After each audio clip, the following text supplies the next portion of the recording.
Hi there mga beloved and soulmates! Welcome to Renzo Tarot Channel. Andito ang po lingkod para bigyan kayo ng soulful and meaningful na tarot reading. Dito lamang po sa inyo lagi na abangan at sinusubaybayan ng Renzo Tarot Channel. May kami ka-shoutout po sa lahat ating soulmates sa buong Pilipinas sa buong mundo na lagi nanonood na nakabang.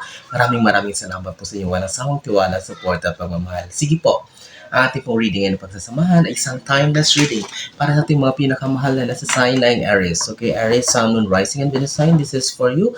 Pag sinabi po natin timeless reading, ay no pressure at all. Kahit kailan nyo pito mapanood na next day, next week, next month, or even next year, ibig sabihin po ay para po sa iyo ang mensahe ng reading na ito. Sige po, kapag bago po kayo sa ating channel, di po kayo nakasubscribe, please do subscribe, like, comment, and share. At kapag napanood niyo po itong video sa ating TikTok account, RenzoTaro444, huwag po kayo mahiyang mag-follow. Mag-comment rin po kayo, share, repost. And of course, if you want to avail a personal reading, ay mag-send po kayo ng direct message sa ating TikTok account. Important notice po, may mga nanggagaya po ng ating account and nag-re-upload ang videos natin. So be careful po sa mga scammers. Hindi po ako yung una mag-chat sa inyo para mag-offer ng private reading. So kayo lang po ang send po directly ng message sa TikTok account ko. Pag-usapan po natin kung paano po kayo makakabook ng slot for personal reading. So sige, huwag nating patagalin pa ito. I-risk ko na natin ang yung 10 cards for your timeless reading. Spirit Universe, Spirit Guides, Angels, Ancestors, Holy Spirit, Saint Michael, give me 10 cards please for timeless reading for Aries. Spirit Universe, Spirit Guides, Angels, Ancestors, Holy Spirit.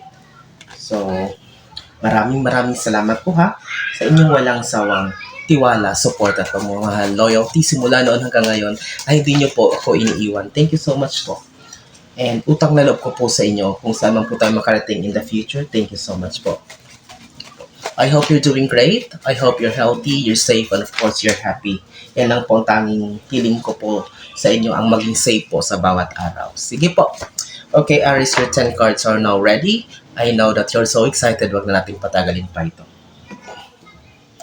Alright, let's begin your timeless reading with your first card, which is the Queen of Wands. So, with the Queen of Wands here, I can see that Aries, you are on the edge or you are on the path of transformation. Big transformation, not only in how you think or even your philosophies and or kumbaga yung mga paniniwala mo, even your attitudes. You will be noticing that may unti-unting nababago sa mga mindset mo, sa mga pag-uugali, and even how you react to a certain situation sa mga tao sa paligid mo. So this is a good shot for you, Aries, kasi lately kung parang sensitive ka, parang what is this, mainitin ang ulo mo, konti lang, so you always react easily sa mga sitwasyon, sa mga bagay, even kung hindi naman talaga big deal. But now, with the Queen of Wands, I can see a big transformation for you. So expect tuloy-tuloy ang pagbabago na yung mararanasan.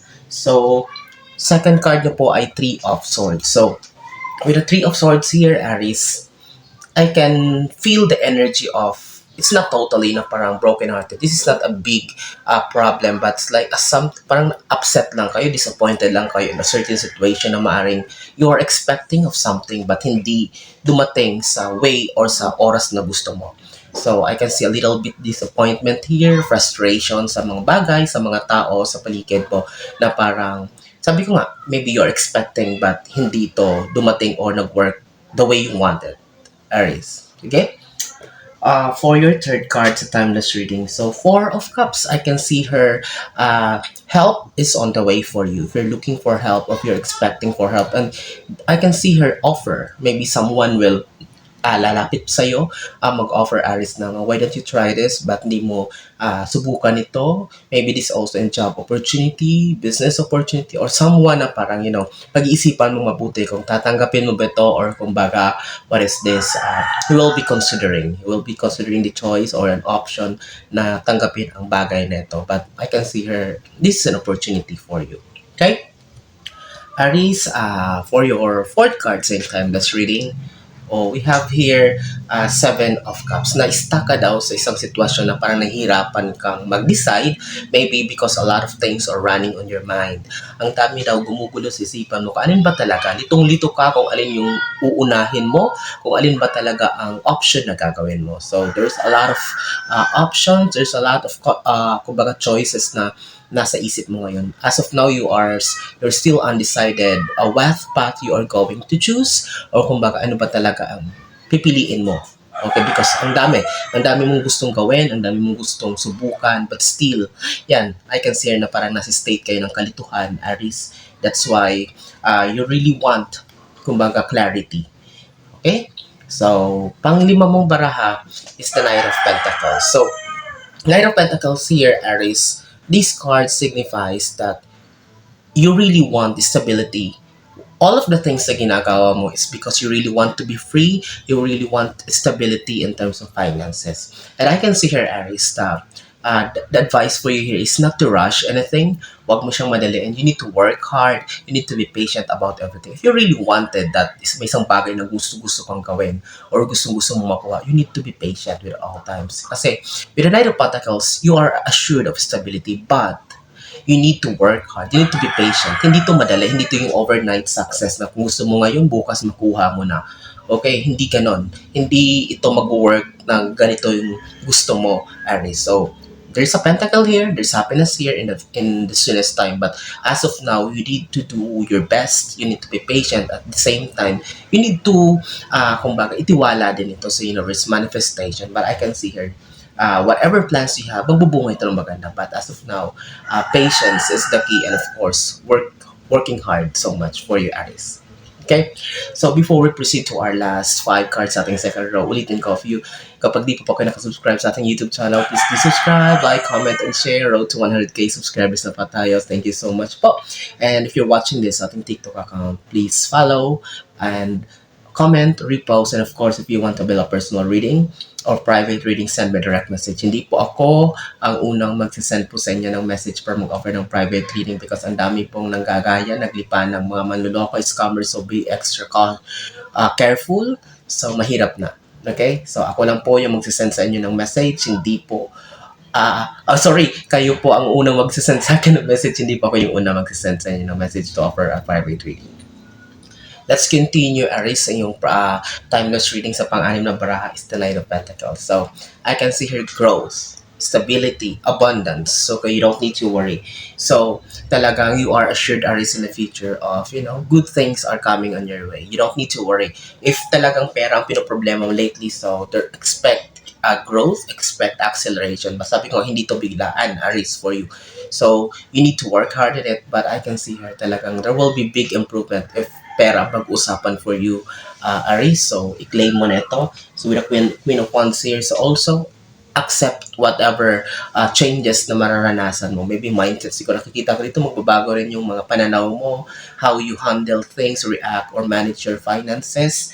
King of Pentacles. So, please, Aries, so, just continue what you think is best for you.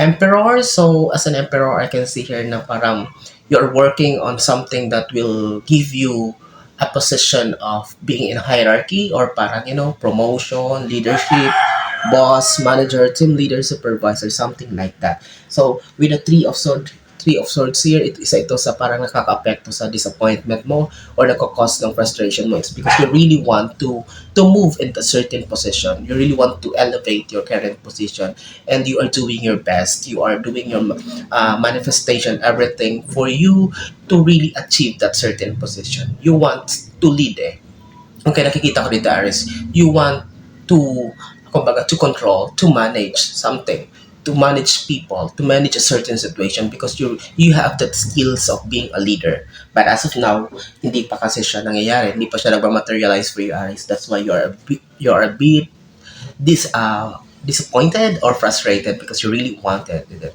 But I can see here na ito yung gustong-gusto mo mangyari. Okay, you want kumbaga, you want authority. You want something na parang bigyan ka ng power, bigyan ka ng control sa mga bagay-bagay. Because you know it na kaya mo naman. But as of now nga, sabi ko, hindi pa nagpa-materialize for you. So, we have here the World card.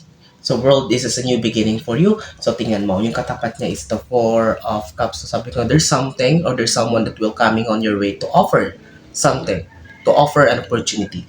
So, that will give you, it's like, that will lead you with the World card here. So, it means that it will be a new beginning for you if you're going to consider that offer. Kung tatanggapin mo siya, it will give you a fresh start. You're going to start off from the scratch. But still, this is a good start kasi kumbaga, this is what you really wanted. This is where you are aligned. Kasi nandito yung ano eh, emperor. So, if you're going to accept this one, if you're ready, so you don't need to worry kasi nakikita ko dito na magbibigay to sa iyo ng kumbaga, it's like a fresh beginning. It's like a new beginning, a fresh start for you to start again. Okay? So, pang siya mong baraha, Aries is the Knight of Swords. So, I can see here, talagang you're really worrying. May mga sleepless nights ka talaga to keep on thinking about what will be your future. So, connected siya kasi Seven of Cups. Sabi ko nga, you are overwhelmed with a lot of options, choices na hindi mo alam kung alin talaga ang pipiliin mo. So, that's why it is causing you sleepless nights. Hindi ka makatulog ng maayos, migraine, sakit sa ulo, to the point na siguro hindi na rin tama sa oras yung pagkain mo. So whatever is not in normal mode. So naapektuhan talaga nito. So I can see here, Aries, take it easy, relax, calm your nerves kasi parang medyo overwhelmed ka dito. Ang dami mo talagang iniisip, ang dami mong tumatakbo sa isipan mo, and of course it will affect your health, not only mentally but physically. So just take it easy, one step at a time. Wag pagsabay-sabayan kasi mahirap na kung maapektuhan ang iyong health. So, nakikita natin dito na stress ka talaga. So, may mga sleepless nights. So, Aries, take it easy, ha? So, 10th and last card mo para sa yung timeless reading. Two of Swords. Kung ba may naiipit ka sa isang sitwasyon talaga na nasa decision making ka. Okay, you are in a state, but I can see you're related to some money also. Career, job. Okay, may mga options, ang daming options, but here with the Two of Swords, so nakikita ko nga na parang you are, kumbaga naipit ka sa dalawang sitwasyon na hindi mo pa alam talagang gagawin. So, it needs thorough decision making, pag-iisip ng matagal, paulit-ulit, and of course, you're going to pray for it, i-manifest mo, you ask for the sign from the universe, what do you think is best for you?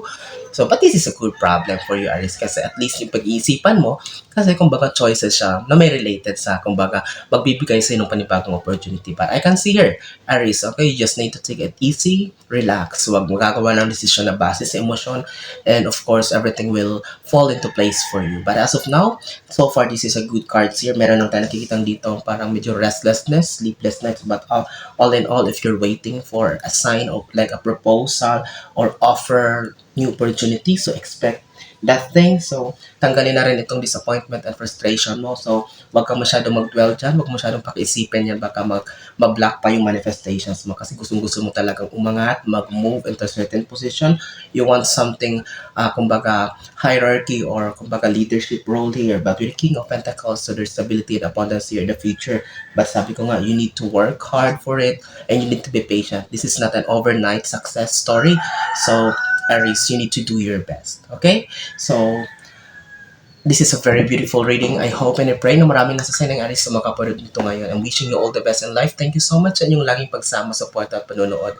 Hanggang sa sunod nating pagkikita mga pinangmakang soulmates na Aries. Thank you so much.